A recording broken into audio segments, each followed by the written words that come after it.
Most people lost their sight waking up on the morning of the first day, as the event started in the middle of the night. The change only occurred as one slept, so others attempted to remain awake to retain their vision for longer. This effort proved to be pointless, as the effects took hold the moment they closed their eyes and started to doze. As the days stretched into weeks, microsleep ended up taking the vision of the most resilient. Adjusting to the change was difficult, but there was ease in knowing that everyone was blind, and that we all shared the same struggle.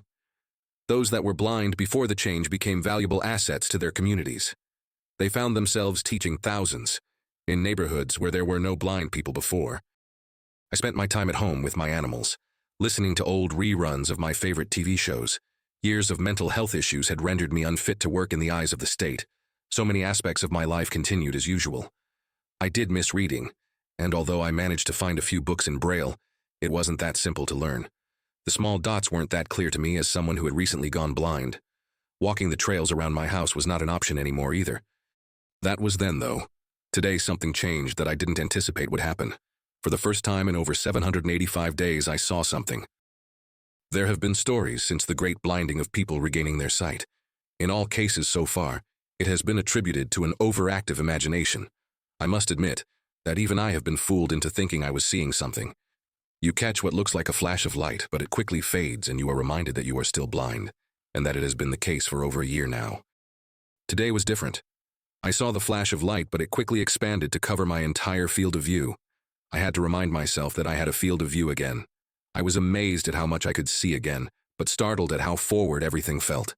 In my blindness, I experienced my world in 360 degrees. Now I was seeing only what was in front of me, and I noted how unaware I was of this before. My ears were still trained to the world of the blind, however, so I found myself more aware of my surroundings than I remembered being before the great blinding. Words started to appear in my vision.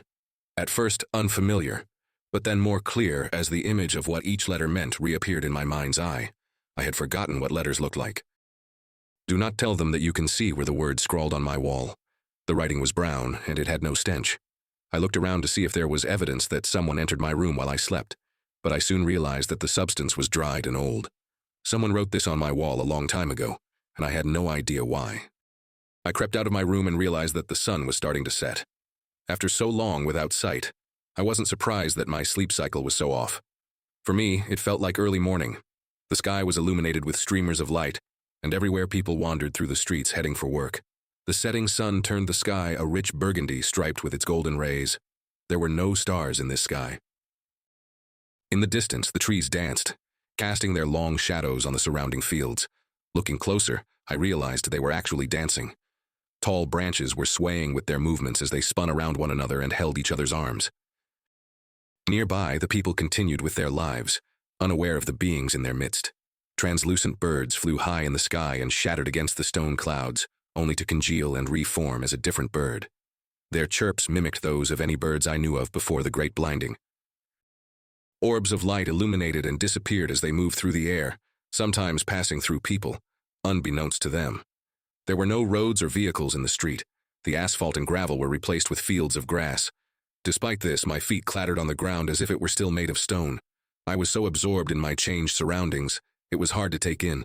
In the distance, I heard whispers, and as I narrowed my eyes, I caught sight of a person waving at me to come near. I approached with caution, not knowing who or what they might be. "Get in here," they pointed at my house. Before they noticed me, I retreated through the door and faced the man who was invading my home. "Do you have any idea what you are looking at?" He spoke quietly and stared out the window. The red glare of the night sky cast his face in a bloodied shadow. "You have entered the world of the dead." He closed the blinds. "You are witnessing things you were never supposed to see."